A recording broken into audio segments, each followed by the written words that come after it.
the thoughts that I think towards you. Iniisip ka ng Panginoon. Akala mo lang wala nang nakakaalala sa'yo. Akala mo lang naaalala ka kapag kalimitan. Pero si Lord araw-araw, naaalala ka niya. Meron siyang pinaplano para sa atin. I think toward you, says the Lord, thoughts of peace and not of evil, to give you hope and to give you a future and a hope. Sa NIV translation, ang sabi po dito, for the plans I have for you, declares the Lord.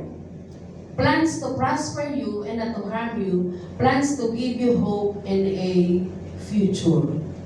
Ang sabi po dito, ang nagdeklara ay ang ating Panginoon. Kapag idineklara ng Diyos, ito na yon, wala nang iba pa. Ang idineklara sa atin ng ating Panginoon, thoughts of peace and not of evil. Ang sabi ng Panginoon, plans to prosper you. Kapag sinabi pong idineklara, ang Panginoon ang nagdeklara, wala pong makababali dito.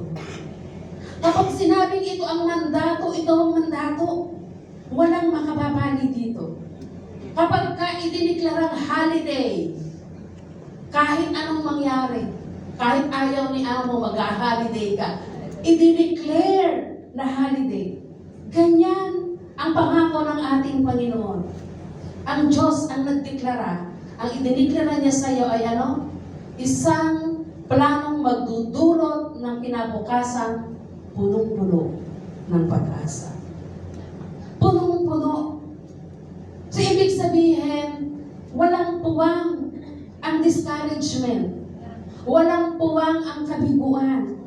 Kasi punong-puno ng pag-asa mula sa ating Panginoon.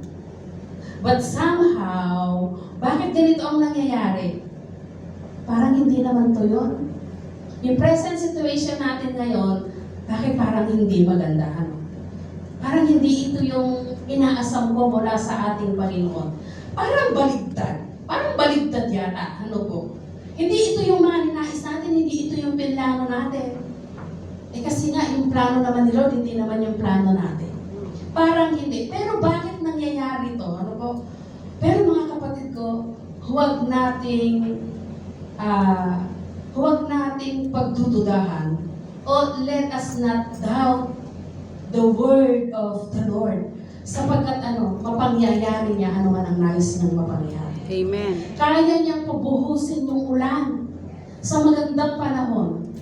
At kapag bababa na yung kanyang mga anak sa train, walang dalang payong, kaya niyang pasikatin ang araw. Ganyan kamakapangyarihan yung ating Panginoon.